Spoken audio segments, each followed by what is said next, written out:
Hello, this is Writers at Work, a podcast for readers and writers about the joys, heartaches, challenges, and satisfaction of the creative writing process. I'm your host, Jim Fusilli. My guest on this episode of Writers at Work is Henry Alford, whose latest book is I Dream of Joni, a portrait of Joni Mitchell in 53 snapshots.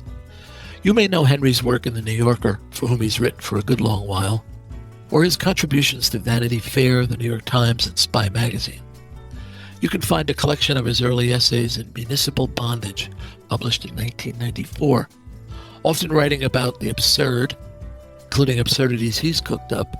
He's been called an investigative humorist, which just about says it. I say just about because I Dream of Joni emerges as a serious work of biography about Mitchell, who, Dylan fans, cover your ears, is the greatest artist to emerge from the 1960s folk scene. Henry's 53 snapshots are sections, some a full chapter, others a few lines, that taken together present Mitchell in a manner that I've not come across previously. I Dream of Joni is Henry's sixth book. He's written about dance, manners, the hard-won wisdom of the elderly, and how, at age 34, he tried to become a professional actor. Delving into his back catalog is a trip worth taking. I've been an Alford fan for a while. I always perked up when I heard him on Fresh Air or Studio 360. And it goes without saying that I'm a Joni Mitchell fan. So seeing her through his eyes was an absolute treat and a revelation. Henry Alford, welcome to Writers at Work. Hello. Henry, I'm a huge Joni Mitchell fan. I've interviewed her, I've been consoled by her, I've written about her. But in reading your book, I've come to find that I really don't know Joni Mitchell at all. Yeah. Did you have a similar experience? That is she different now for you than she was before you began the project? Yes, absolutely. She's so much deeper and I have loved it many sides, as you have. Yeah, it's risky though, isn't it, to get too close? What risky? What do you mean? And I'm getting ahead of myself here, but one thing I admire in this book is your even-handedness. You tell us many times that people are very protective of her. Yeah, right. But I don't get the sense that you're protective of her. You know, you get pretty close to the flame. And if I may praise you here, Henry, lesser writers might have been seduced by that flame. Oh, thank you. Well, I mean, I think that's part of not meeting her in the flesh is I wasn't beholden to any sense of decorum. And yeah, in general, I felt like because she's such a no bullshit kind of woman that I in turn should be a no bullshit kind of guy. Yeah, and it's very refreshing that you don't always take her side.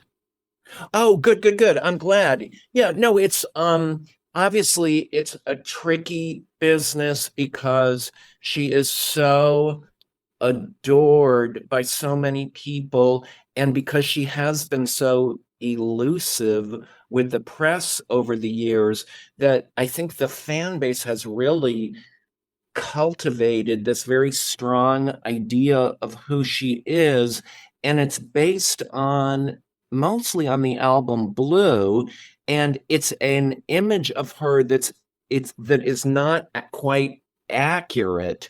Because she, as she herself has said, she's much more jive than her work.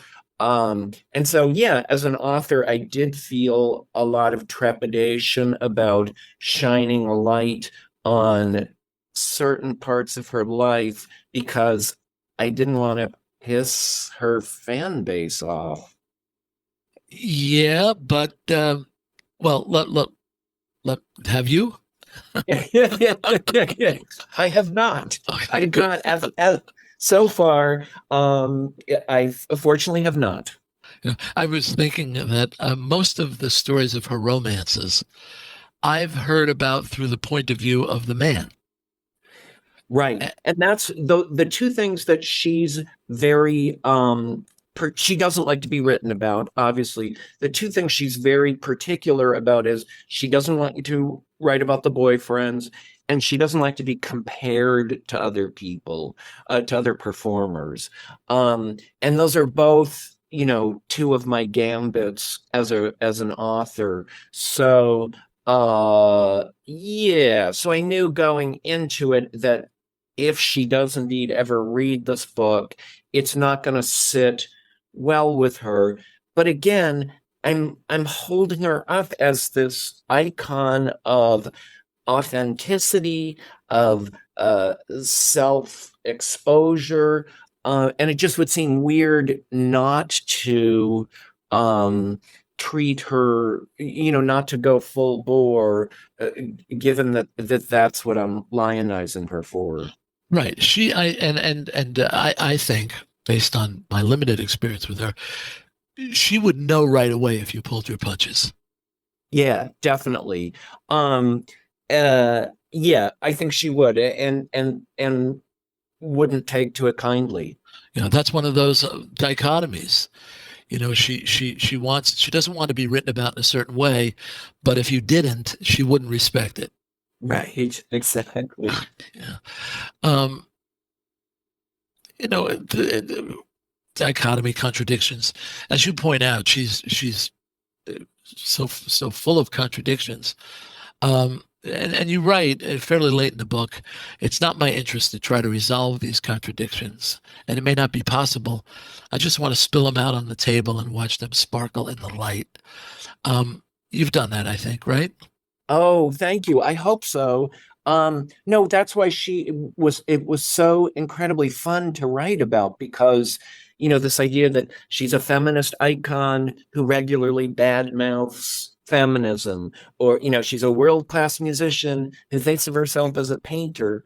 So all of these um inconsistencies, ironies, uh, they're really wonderful fodder because I had to try to reconcile them and figure out how I felt about them. Yeah, and at the end of the day, though, don't you think that that's the ideal situation for someone who's reporting, acknowledge but don't explain? Yes, totally. And so many writers are told, write what you know or write what you feel strongly about. And I think, those probably are good prompts, but I'm going to raise the flag for write what you're ambivalent about, or Oh, write what you almost understand. I like that. You know, our audience is largely writers, I think. I think that's the case. They might be surprised to know that we don't care what our subjects think about us. No, I mean, if I wrote an article about someone and they called me to talk about it, I wouldn't care. Yeah, you sort of can't care. I mean, you do and you don't, but you can't let it affect your writing about them. That you have to assume some kind of authorial remove. Otherwise, you're going to end up with very bland prose. Right. And I think if someone who sets out to write a work of nonfiction or a biography is concerned with the reaction of the subject, that's pretty fatal. Yeah, no, and I'm someone who typically doesn't love an authorized biography or documentary. I like something with a lot of texture, and typically, unless it's a very porous, open-minded subject, typically that's going to be yeah, either a book or a documentary that's written outside of the subject's purlieu, so that we're getting, the full picture. You know, one thing that you do so well is it's very rare in the book that we see her on stage. When we see her on stage briefly, generally for you to show us these moments of humanity where she leaves character and or affects another type of character. Yeah, no, that was something, well, obviously, that I was trying to, because so many books have been written about her, I felt it was really incumbent on me to dig up new materials. So that sent me to Stage Patter, college newspapers, like a local Philadelphia radio show. The more obscure the source, the better. And often the more obscure the source, the more natural she's going to be. So yeah, some of her Stage Patter is I think it's a really fun way to get at who she is.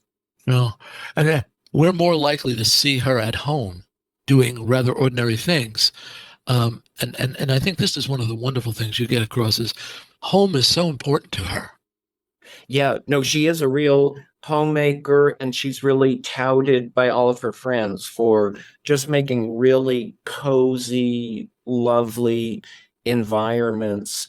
And that's one of the few of her characteristics that you would expect of her. I think because of the success of Blue, which is her biggest selling album over time, and which of course is obviously, regularly cited as one of the most searingly personal albums ever. But I think the fan base has long considered her to be this kind of emotionally fragile hippie goddess. And so with that comes all these ideas that, oh, I bet she drinks a lot of herbal tea. I bet she stays at home and bakes a lot. We have this idea of Right. who we think Joni Mitchell is, and a lot of it is inaccurate. But no, the homebody stuff it is very accurate. Yeah. You do a wonderful job of introducing us to her mother. And I'm amateur psychologist here. I wonder if the sort of contentious childhood home drove her to make something much more inviting for herself later on and for friends later on. Oh, yeah, totally. No, she's absolutely creating her own family um over and over, whether it be with CSNY or whether it be with she's got a group of like 6 or 8 friends who she's known since childhood in Saskatoon, and these people all get tickets to all of her shows. Yeah, and so I think that's a really good read. That originally the conservatism of her parents was something for her to rebel against. But then, yeah, ultimately, I think it was a goad for her to make a kinder environment for herself. Yeah. Myrtle was mean to Joni. Oh man. Yeah, Myrtle was very small-minded, provincial.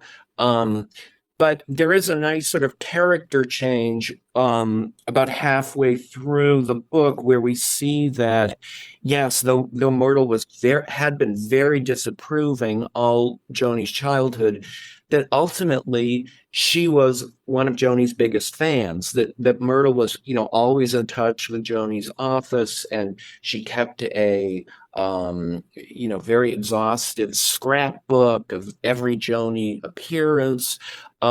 So yeah, so that I think the kind of mean-spiritedness was ultimately tempered by something else. Yeah. As a reporter, I you sought out her childhood friends. I did, yeah, no, and I was so happy to be able to hang out with 2 people that she's known since elementary school. And yeah, one of them took me on a tour of Saskatoon, and we saw all the childhood haunts. That was really terrific. And then the other one, her friend Tony, who was her prom date and who had been on the bowling team with Joni. He was actually great when it came to talking about the daughter, because he spent some time with the daughter, and he really helped me sort of figure out that relationship. Where do you come down on the relationship between Joni and Little Green? I mean, it there's no resolution to it. It's still in chaos, or I couldn't quite get a sense of where it is and where it's going. Well, I don't think it's my place to have an opinion about it, but it is, as it is sort of the premise of the book, which is to say that Joni's giving up her child in 1965 at age 21, when she was penniless, and abortion was out of the question. That is essentially the furnace of Joni's artistry. That all the music was propelled by that. It's a messy story. It hasn't really ultimately worked out well. I don't know if I would go so far as to say that they're estranged, but we do know that in 2015, when Joni was found lying on her kitchen floor having had an aneurysm, the daughter was not the next of kin or the medical Right. proxy. Right. So yeah, they're not tight.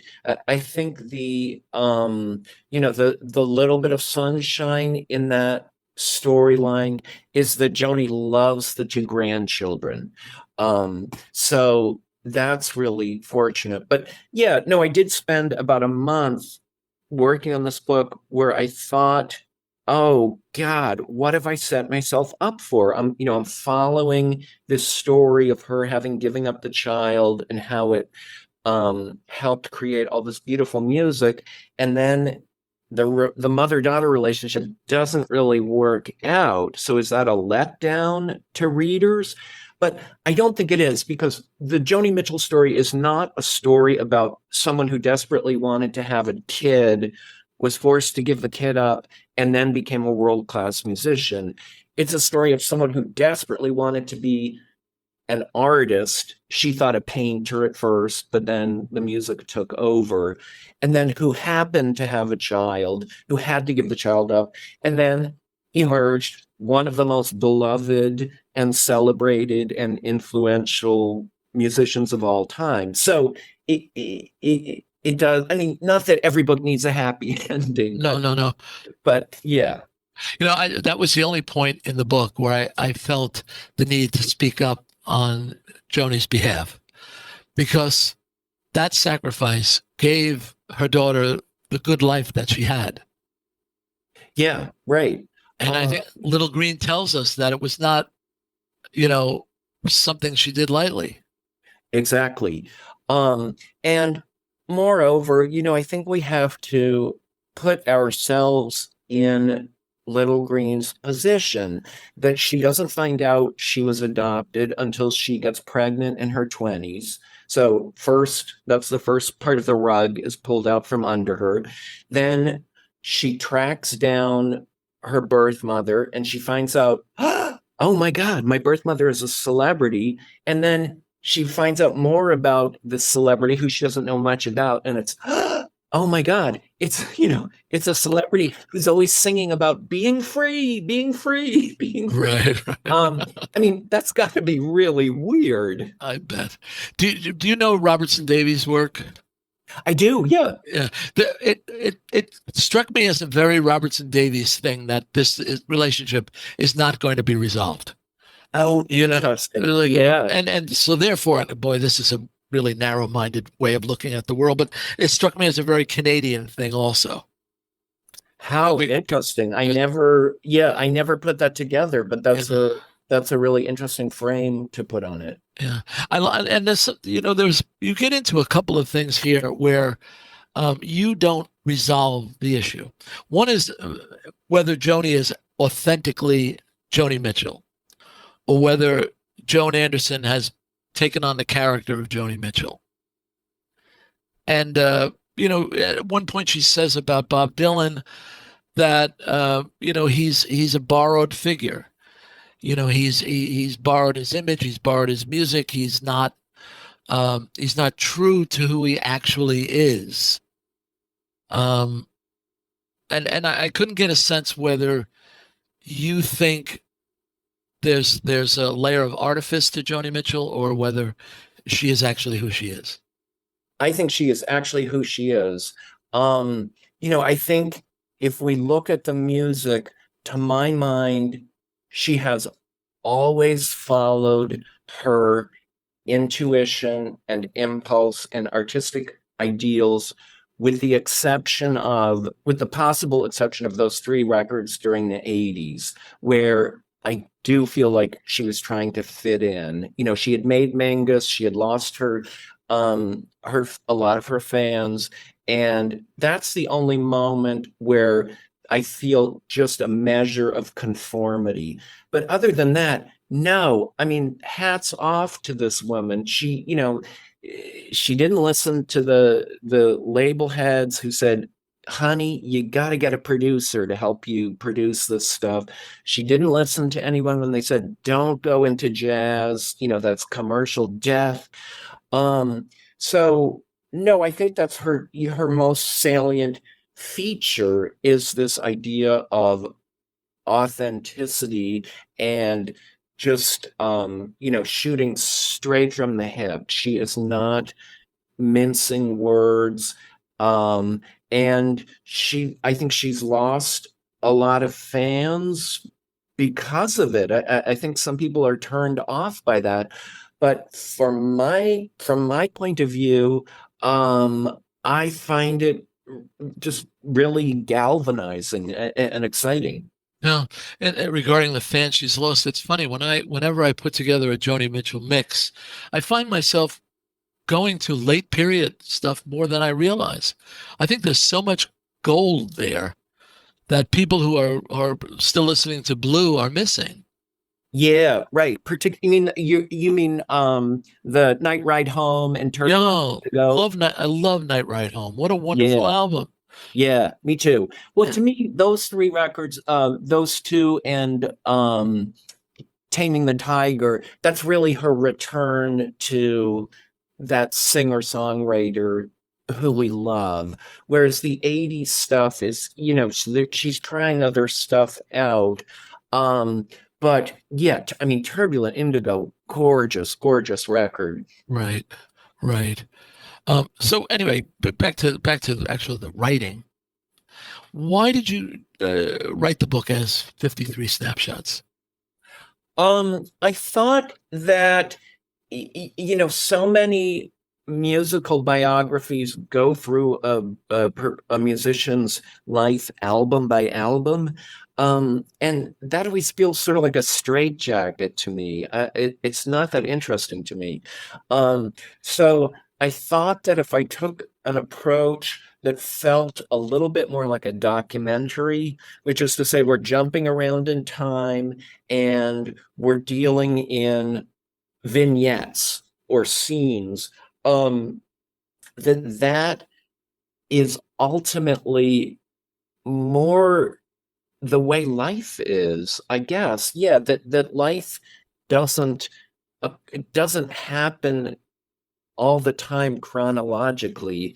That often things that happened to us 10 years ago become suddenly important without our realizing it. So, and particularly for someone like her who's been written about so much, it's really interesting to me to sort of juxtapose um, different parts of her life against each other, because you come up with a new reading on them.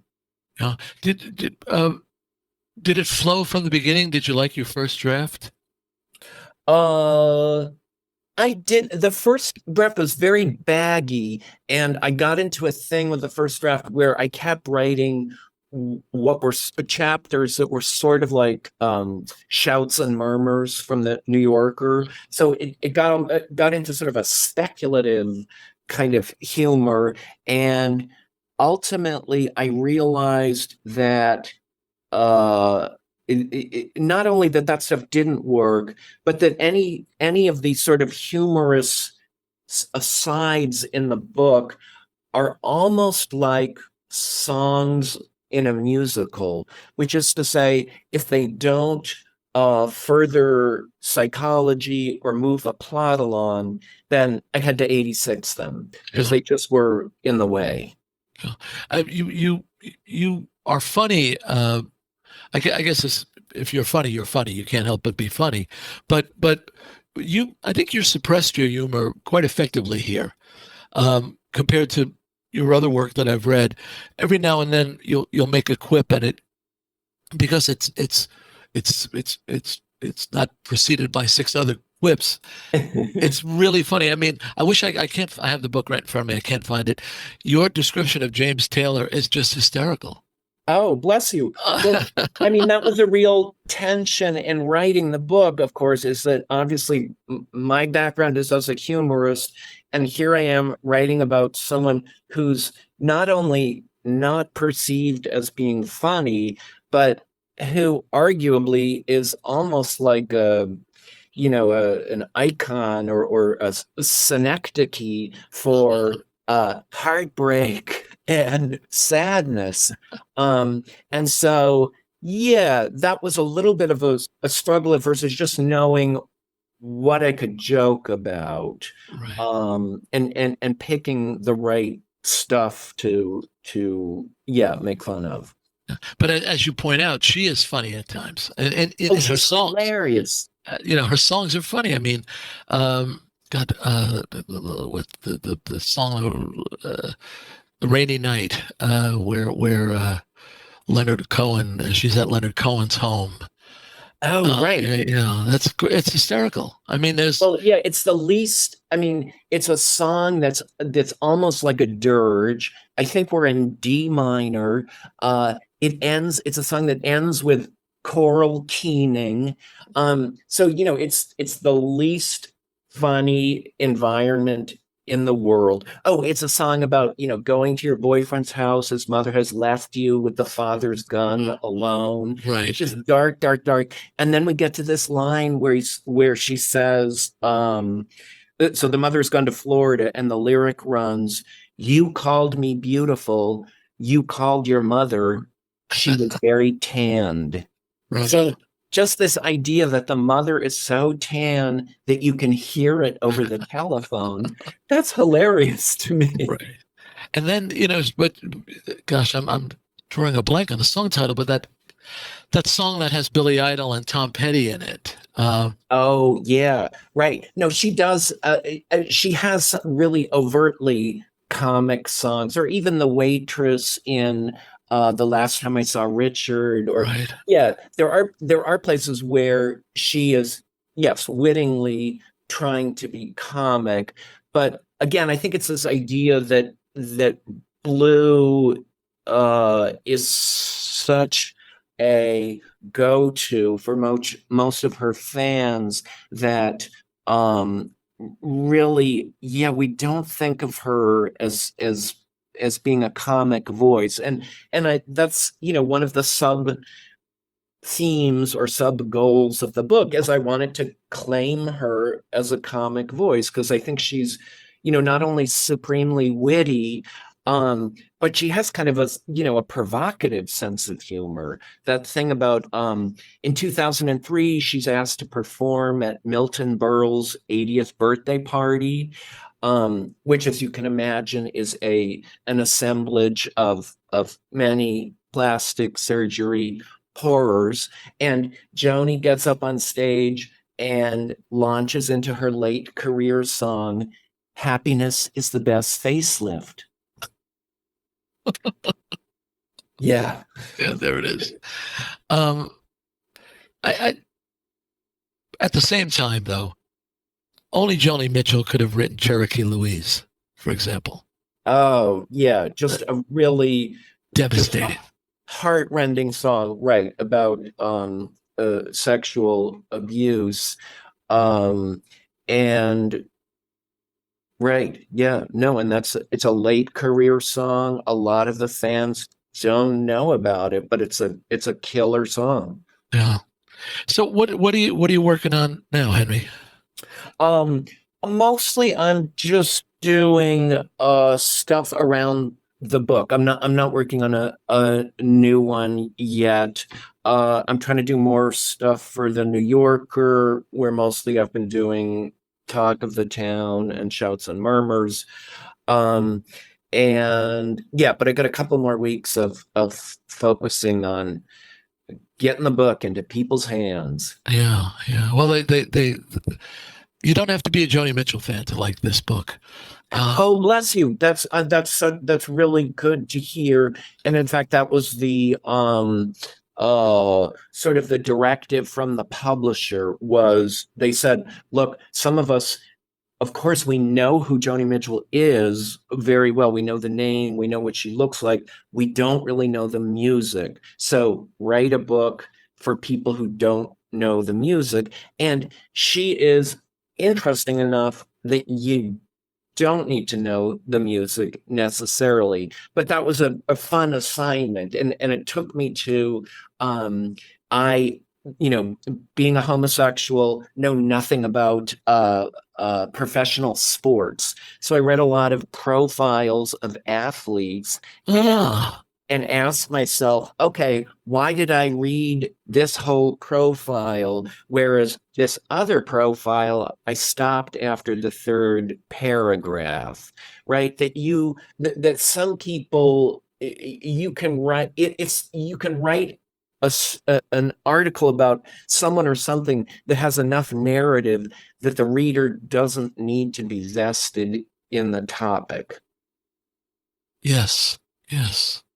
Henry, listen, I love the book, and I'm so glad you've taken the time to join us at Writers at Work. Thank you so much. Hey, thank you, Jim. This was really fun. Okay, you take care.